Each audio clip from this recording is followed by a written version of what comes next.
శ్రీగురుభ్యో నమః. నమో దేవ్యై మహాదేవ్యై శివాయై సతతం నమః. నమః ప్రకృత్యై భద్రాయై నియతాః ప్రణతాస్మతాం. శృతిస్మృతిపురాణానాం ఆలయం కరుణాలయం నమామి భగవత్పాదం శంకరం లోకశంకరం. ఓం ఐం హ్రీం శ్రీం శ్రీమాత్రే నమః. ఓం ఐం హ్రీం శ్రీం శ్రీమాత్రే నమః. ఓం ఐం హ్రీం శ్రీం శ్రీమాత్రే నమః.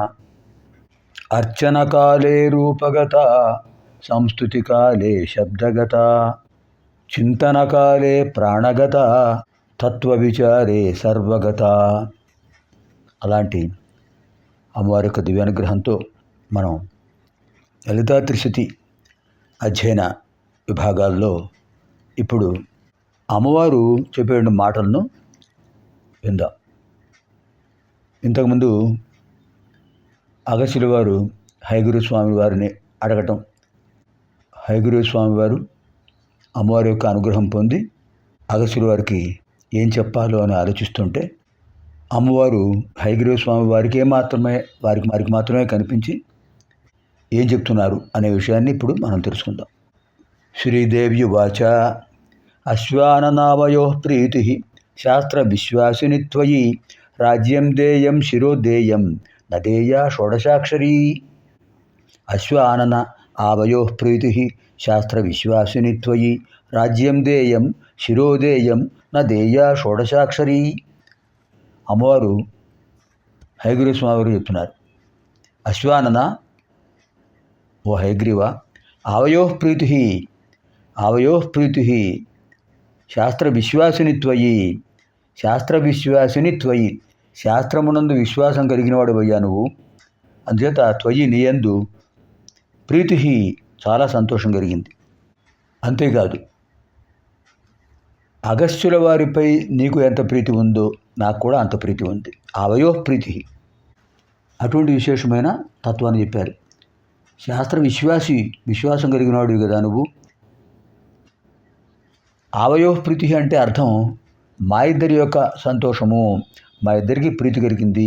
ఎవరిక్కడ ఇద్దరు అంటే పరమేశ్వరి పరమేశ్వర, పార్వతీచ పరమేశ్వరశ్చ పార్వతీ పరమేశ్వరవు. అమ్మవారు చెప్తున్నారు, ఆవయో ప్రీతి మా ఇద్దరికి అద్భుతమైన ప్రీతి కలిగింది, సంతోషం కలిగింది. ఎందుకు కలిగింది? నువ్వు భక్తుడివి గనక. ఇంకా ఏమిటి కారణం? శాస్త్ర విశ్వాసిని త్వయి, శాస్త్రంపై విశ్వాసం కలిగినవాడివి గనక నీపై మా దంపతులకు సంతోషం కలిగింది. ఆవయో ప్రీతి, ఆవయో మా ఇద్దరి యొక్క అంటే పార్వతీ పరమేశ్వరుల యొక్క. అమ్మవారు చెప్తున్నారు, ఆవయో ప్రీతి శాస్త్ర విశ్వాసిని త్వయి. ఇక్కడ అశ్వాన సంబోధన. ఎందుకు ఇంత వివరంగా చెప్తున్నానంటే, మనం స్తోత్రాలు చదివేటప్పుడు అర్థవంతంగా చదివితేనే పరమ ప్రయోజనం. పుణ్యం పురుషార్థం. ఇప్పుడు సంస్కృత భాష నేర్చుకోవచ్చు, అమ్మవారి అనుగ్రహం పొందవచ్చు. అశ్వానన ఓ హయగ్రీవ. ఎందుకు వచ్చింది ఆ పేరు? అశ్వ ఆనన. అశ్వ అంటే గుర్రం, ఆనన అంటే ముఖం. గుర్రం యొక్క ముఖము అంటే ముఖం కలిగిన వాడు కనుక అశ్వానన.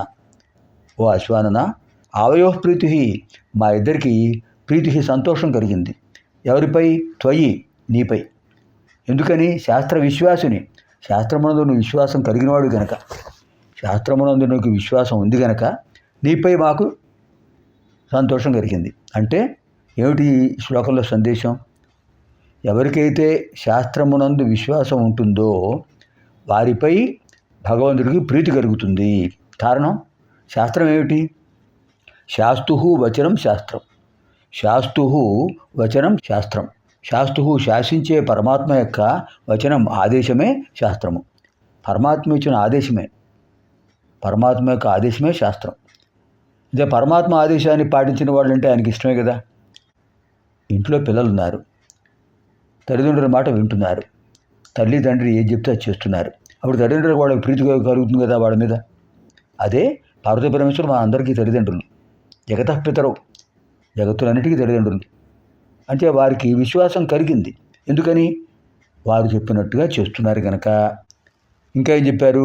రాజ్యం దేయం శిరోదేయం నదేయ షోడశాక్షరి. రాజ్యం దేయం శిరోదేయం పరంతు నదేయ షోడశాక్షరి. ఓ హయానన, అవసరమైతే రాజ్యం ఇవ్వచ్చు, శిరోదయం శిరస్సు కూడా ఇవ్వచ్చు, ప్రాణత్యాగం కూడా చేయొచ్చు. పరంతు నదేయ షోడశాక్షరి, షోడశాక్షరి మంత్రాన్ని మాత్రం ఇవ్వకూడదు. ఏమిటి షోడశాక్షరి? ఇంతకుముందు పంచదశాక్షరి అనుకున్నాం కదా. కా ఏ ఈ లా హ్రీం వాగ్భవకూటం, హసకహల హ్రీం కామరాజకూటం, సకల హ్రీం అది శక్తికూటం, మొత్తం త్రికూటం, 15 బీజాక్షరాలు, పంచదశి. మరి ఇప్పుడు షోడశాక్షరి అంటున్నారేంటి అమ్మవారు? ఇక్కడ శంకర్ల వారు ఏం చెప్పారంటే, శంకర భాష్యాన్ని బట్టి మనం తెలుసుకుంటాం కదా, ప్రతి శ్లోకానికి శంకర్ల వారు భాష్యం ఇచ్చారు. శంకర భగవత్పాదుల వారు ఏం చెప్పారంటే, శ్రీ శ్రీ అనేటటువంటి సంపద్బీజం, శకార రకార ఈకారాలు.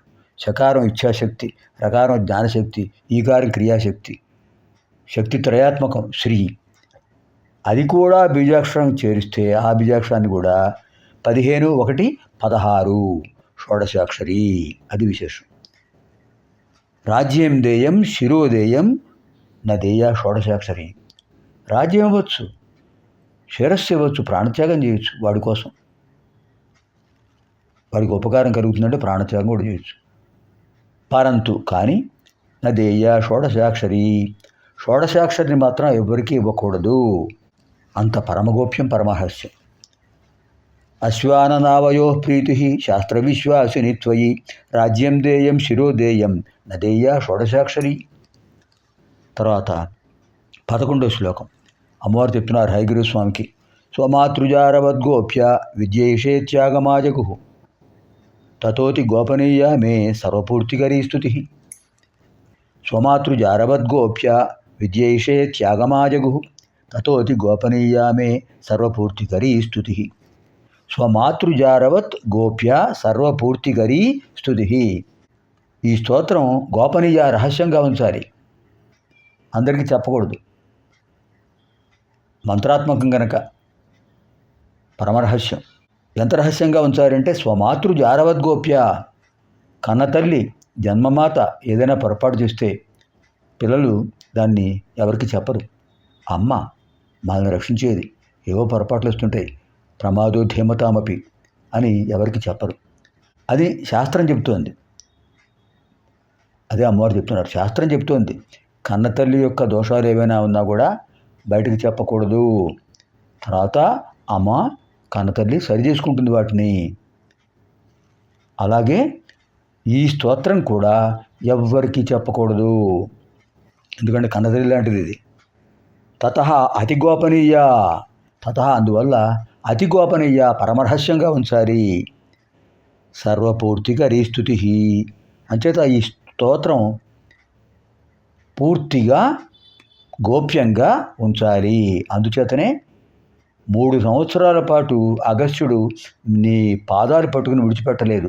అయినా కూడా మేము ఎందుకు నిరీక్షించాం? అతని భక్తిని పరీక్షించాం, అతని పట్టుదలను పరీక్షించాం, అతని సహనాన్ని పరీక్షించాం. ఇప్పుడు అతను కృతార్థుడయ్యాడు. అంటే నీకు మేము చెప్తున్నాం, అతన్ని అనుగ్రహించు.